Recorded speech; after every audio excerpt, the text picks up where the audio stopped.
কে ওখানে? ভূত এফএম,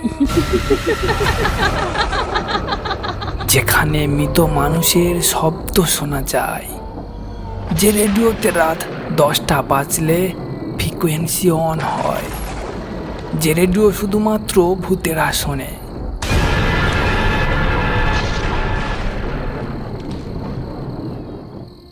আজ আমি আপনাদের যে গল্প বলবো আপনার শরীর হিম করে দেবে।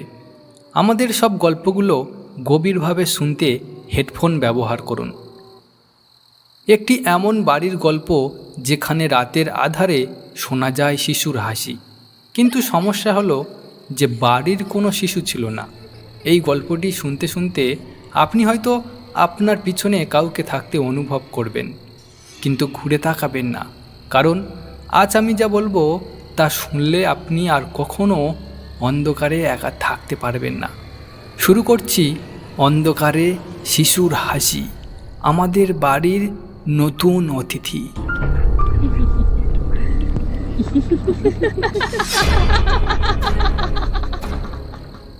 রিয়াদ এবং প্রিয়া তাদের ছোট্ট মেয়ে সারাকে নিয়ে ছুটি কাটাতে এলেন একটা সুন্দর বাংলোতে। প্রথম রাতেই প্রিয়া কিছুটা অস্বস্তি বোধ করলেন, কারণ বারবার তার মনে হচ্ছিল কেউ তাকে ডাকছে। মা, একটি ক্ষীণ কণ্ঠস্বর। প্রিয়া ঘুরে তাকালেন। সারা তখন গভীর ঘুমে। প্রিয়া ভাবছে যে হয়তো কিছু স্বপ্ন দেখেছে, কিন্তু আবার সেই ডাক, মা। আরও স্পষ্ট শব্দটা আসছে জানালার দিক থেকে। প্রিয়া ধীরে ধীরে এগিয়ে গেলেন জানালার দিকে এবং তখন দেখলেন জানালার কাছে একটি ছোট্ট হাতের ছাপ। সায়রা বড় হতে লাগলো, কিন্তু তার একটি অদ্ভুত অভ্যাস তৈরি হলো। সে সবসময় একজন অদৃশ্য বন্ধুর সাথে খেলতো। সায়রা, তুমি কার সাথে কথা বলছো? প্রিয়া জিজ্ঞাসা করল। মিমির সাথে। সায়রা হেসে উত্তর দিল। মিমিকে? ওই যে সাদা ফ্রক পরা মেয়েটা। রিয়াদ এবং প্রিয়া হিমশীতল হয়ে গেলেন, কারণ বাড়ির পুরনো অ্যালবামে তারা একটা ছবি পেয়েছিলেন। 1987 সালে এই বাড়িতে এক শিশুর মৃত্যু হয়েছিল। তার নাম ছিল মিমি। রিয়াদ বাড়ির বেসমেন্টে অনুসন্ধান করতে গেলেন। সেখানে তিনি পেলেন একটি পুরানো ডায়েরি। ডায়েরিতে লেখা ছিল, আজ মা আবার রেগে গেল।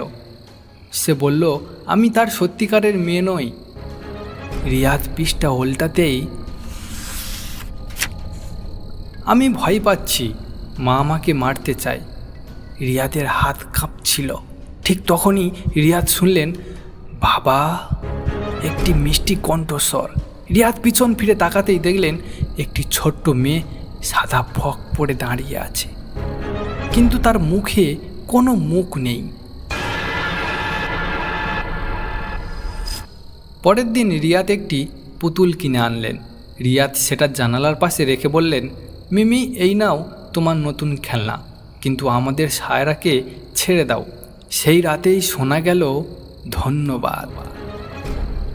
পরের দিন সকালে তারা দেখলেন পুতুলটি জানালার পাশে সাজানো, যেন কেউ সত্যি খেলছে। কিন্তু গল্প এখানেই শেষ নয়, কারণ আজও রাতে যদি আপনি খুব মনোযোগ দিয়ে শোনেন, হয়তো শুনতে পাবেন দুটি শিশুর হাসি, একটি সায়রার, অন্যটি। আপনি কি কখনো ভেবে দেখেছেন আপনার বাড়িতে কি আপনি সত্যিই একা, নাকি কেউ একজন সবসময় আপনাকে দেখছে? ভালো করে শুনুন। এই মুহূর্তে আপনার পিছনে কেউ শ্বাস নিচ্ছে না?